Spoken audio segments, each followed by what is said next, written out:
because boredom is the thing that causes our minds to go off into possibilities. If this guy, Mr. Extreme, the one I was talking about earlier, who starts the Extreme Justice League, which then saves some women that I was talking about, if he never forms that organization, if he's never bored, if he's never alienated, he never puts on this whole superhero thing. He never forms his organization. And those two women I was mentioning earlier, who got saved by his group, never would have been saved by his group. They'd have been victimized. He never would have been there. I mean, I wonder if you guys ever walk home. How often do you get to walk home when you don't have like something in your ears entertaining you or distracting you? Because that's probably where your best thoughts are going to come from, the places that we don't want to go. What I mean by that is that we put those things in our ears because we want to be distracted. We want the time to go faster.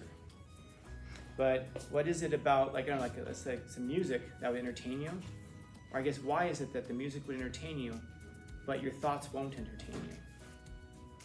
What is it about our thoughts that are not deep enough to entertain us, to engage us? That we need something else external, because whatever's inside of us is not interesting enough to entertain us, or to keep us busy, or to keep us motivated, to keep us thinking.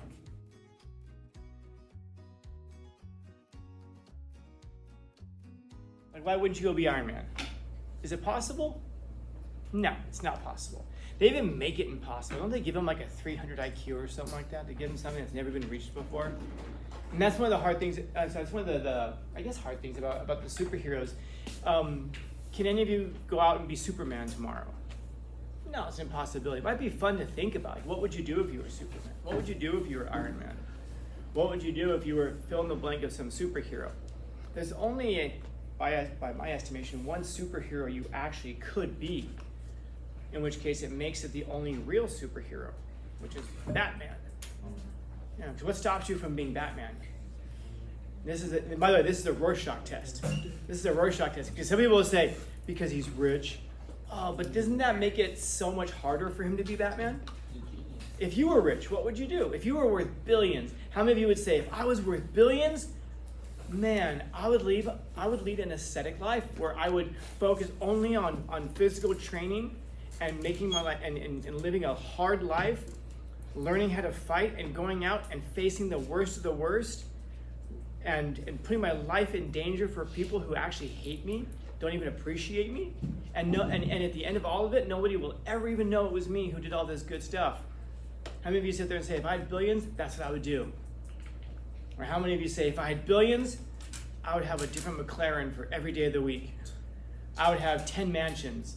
I would have all the cool stuff. In other words, being a billionaire actually makes Batman's job harder. It's harder to be Batman because he has to deny the desires that most of us would have to be in comfort, to be in leisure, to not do much, to only pursue pleasure. He puts all of that aside. And that's one of the things that makes him a real superhero. That's what makes Superman a superhero, in a sense that guy is impervious to all bullets. He's the fastest, he's the strongest. He could be, on the other side of the planet in seconds, and yet he chooses to do good. And that's what separates him from supervillains. Supervillains have powers as well, oftentimes, but they choose to do evil. It's that choice that makes you a superhero or a supervillain. But we all recognize intuitively we couldn't be Iron Man. We can't do the things that he does. In a sense, you could be Batman. Have any of you guys ever seen the real life superheroes in San Diego? Oh, it's a real thing. You can go look it up. RLSHs, real life superheroes. There's a group here in San Diego called the Extreme Justice League. And you can go look at them. They even have Instagram, they have websites and everything. They're in most major cities, and what they are is people who dress up as superheroes, and then they go and patrol the city. I know you guys look like I'm making this up. It's true. Sounds like it. Yeah, the guy who used to run the one here in San Diego, his name was Mr. Extreme. In fact, if you have Netflix, there's a documentary about some of these guys, and Mr. Extreme is in one of them. The point is, you could be. Now, do you want to? What would you do if you had the resources? Would you do it? Or better yet, I guess the question is, what do you do with the resources that you do have? Do you do all the good that you possibly could do with what you do have? Or are we always looking to other people?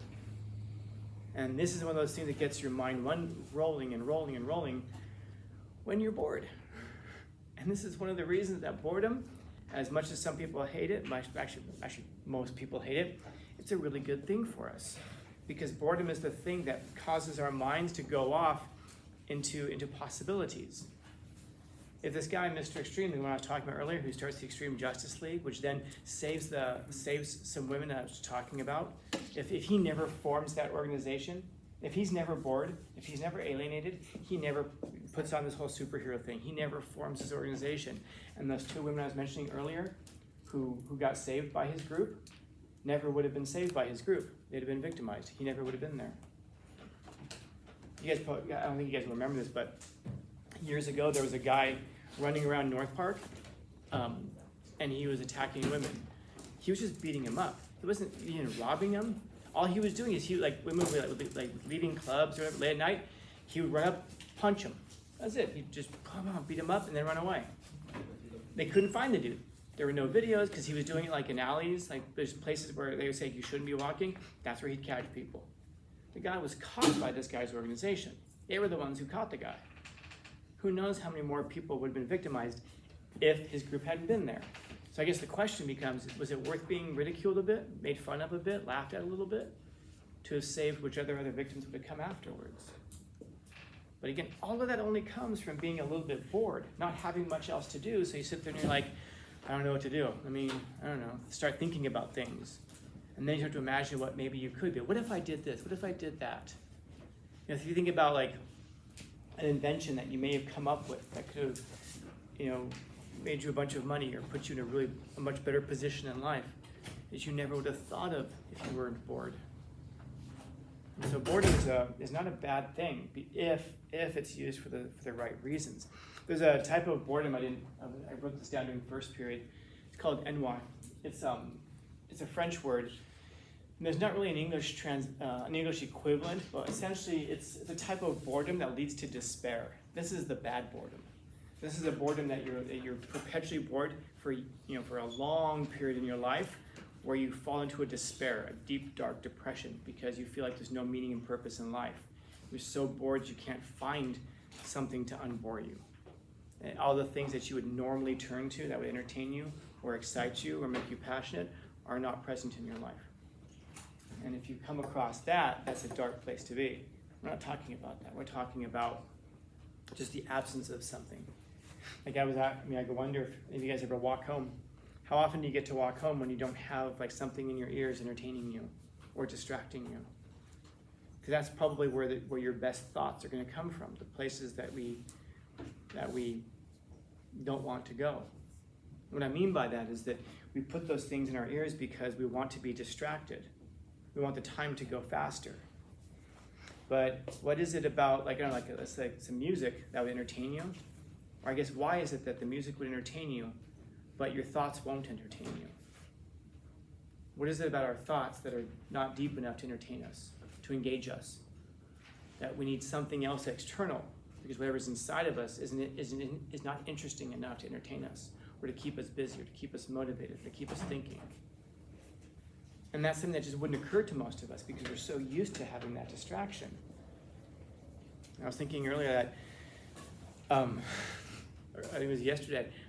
It was yesterday. I went to walk to my car during nutrition break, and I almost didn't make it because I was looking for the right song to listen to while I was walking to my car. You ever do that? Like you have to, before you can go and like make dinner, or whatever, you have to find the right song or the right whatever. It takes you longer to find the right entertainment medium than it does to actually do the thing that you're going to go do. And that can give us pause sometimes. Just think like, whoa, because it just takes over naturally. We don't even intend for it to be. And so it's good to force ourselves to be uncomfortable sometimes, because nobody really enjoys running. But if you go run, of course, it puts you in better shape if you commit yourself to doing it. None of us likes to deny ourselves the foods that we want to eat, but we realize that if we do that, it can put us into better shape, better condition. We don't necessarily like to read. I don't really enjoy reading, but the only thing I like less than reading is being stupid. And so you force yourself to do it. And it's the same with boredom, where sometimes we have to put ourselves in those positions where we eliminate all of the distractions, because very rarely does a great idea come to us except during solitude, when we're focusing on it and thinking about it. No great ideas can come to you in 10-second sound bites. But then you have to sacrifice the other things, and that is where it becomes challenging. So, yeah, boredom is where it comes from. You wouldn't, you're sitting around, you're bored, you're like, now what do I go do? And you find crazy, stupid stuff to do.